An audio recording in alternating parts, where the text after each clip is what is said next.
Good morning and welcome to our program this morning, Positioning Central Wisconsin to Compete in the Global Economy. My name is Jeff Zerini and I'm the Executive Director of the Wausau Region Chamber of Commerce. On behalf of the Wisconsin Institute for Public Policy and Service, Wausau Region Chamber of Commerce, and Synergy, I would like to welcome you to this fantastic new facility we have, the Center for Civic Engagement. Earlier this week we had our chamber annual meeting, and as I was speaking to our members, I referenced the fact that we were looking for programming for our members that would be better than we've had in the past, a more deep, enhanced programming. And I said to do this, we're going to have to partner, we're going to have to leverage relationships with organizations throughout the community. And the program you're here today for is an example of us getting together, working with Synergy and WIPS to put together a program that neither one of us could have done individually, but it'll be stronger as a result of us working together. As you've come to the meeting today, you've probably thought about what am I going to get from this meeting and what kind of information am I looking for. So I came up with 6 questions that you might keep in mind as our presenters go through the program. The first is, what is the economic outlook for Wisconsin in the short term and long term? Secondly, what are the implications of global trends for Wisconsin economy?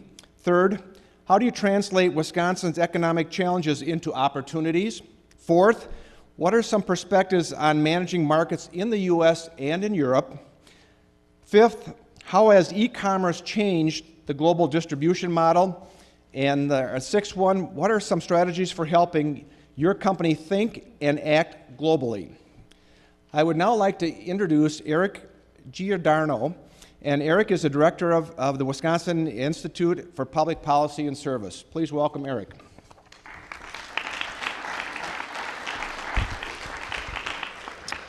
Thank you, Jeff. And I also would like to thank the Chamber and Synergy and the campus here for this wonderful partnership in putting on this program. And Jeff's correct, we really couldn't have done it alone, and so this is a fantastic opportunity to collaborate and bring some excellent talent and speakers to our community. So on behalf of our institutions, I'd also like to welcome you to the University of Wisconsin-Marathon County, this wonderful new building for today's conference. I am, in addition to the director of the Wisconsin Institute, an associate professor of political science here, and I would like to welcome our speakers, some of whom have traveled considerable distance to be here, our business leaders. I know we have some government leaders here today. Welcome. Students, we welcome you here. And of course, everyone, thank you so much for coming. We wish to recognize and thank our event planning team, consisting of Mary Roberts, who's here on the stage with me, Kim Smyrda from the Chamber, Jeff Zerini, and Connie Nicolai. I'd also like to take a moment to recognize Mary in particular. Mary conceived of this event, brought the partners together, and basically held our feet to the fire at every single moment, as only Mary can do, to make sure that this was a high-quality event. So thank you, Mary.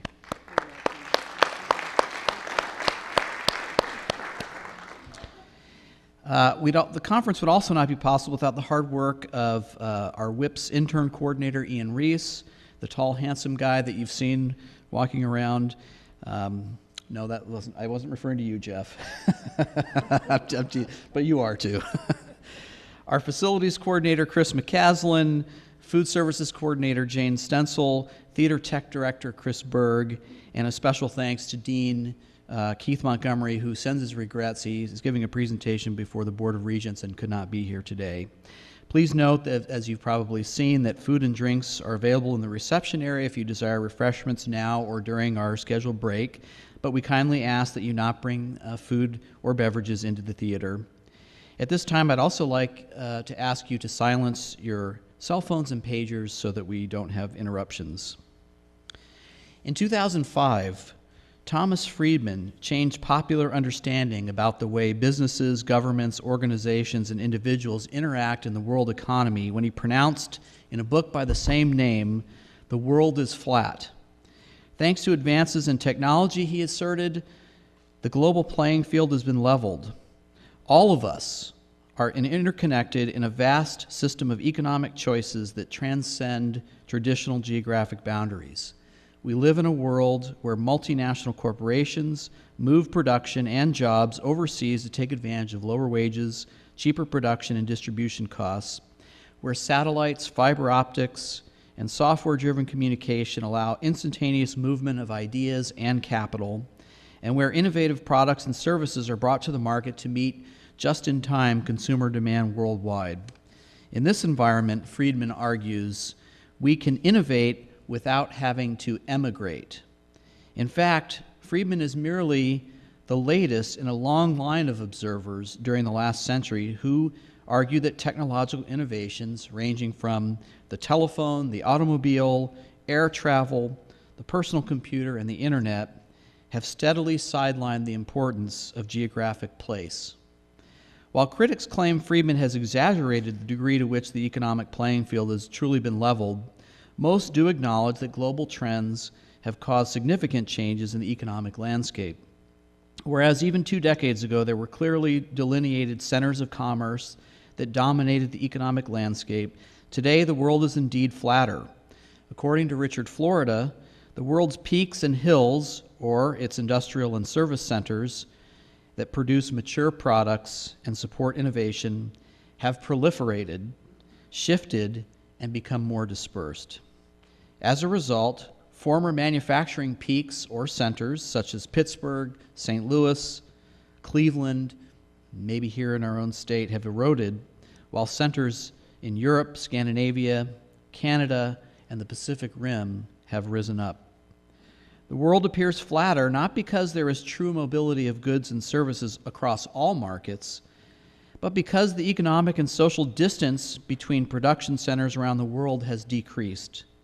Meanwhile, connectivity among peaks has increased and been strengthened by the mobility of a global creative class that shares access to highly advanced technological systems of communication and travel. Whatever our vision of the globalized economy, one thing is certain: creative capital, or ideas, as well as tangible capital, goods and materials, are shifting and concentrating in new places ranging from Singapore to Mumbai and from Guangzhou to Buenos Aires. Manufacturing jobs have fled the United States Midwest and have moved to, quote, right-to-work states, unquote, or overseas in pursuit of lower wages, taxes, and regulations. Technology, too, has played a part in the changing service and distribution models. We are all aware, of course, of the growth of call centers in India, to name one obvious example, that provide just-in-time customer support to American consumers. These trends beg a few critical questions that must be asked of our conference experts, which Jeff delineated. Can the United States, the Midwest, and central Wisconsin regain competitiveness, and if so, from where or what sectors and how? How can the Midwest plug into the global economy more effectively? Can the flight of manufacturing jobs from Wisconsin be reversed, or are we destined to become a service-based regional economy for the foreseeable future? These and other related topics will be addressed by our fantastic lineup of speakers in today's conference. They are experts and leaders in manufacturing, service, and distribution sectors. They represent organizations with strong connections to the Wisconsin economy, but which enjoy national and global reach as well. Their insights regarding national and global trends are crucial for understanding our present economic situation in central Wisconsin. Through their insights, we hope to continue forging new pathways towards economic growth in our communities. And at this time, it's my privilege to present Mary Roberts, who will introduce our first speakers. Thanks, Eric. Good morning, everyone. Welcome, and thank you for coming to today's program.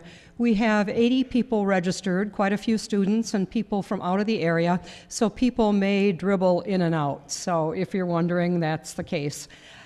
We have this great turnout, excellent topics, and strong speakers.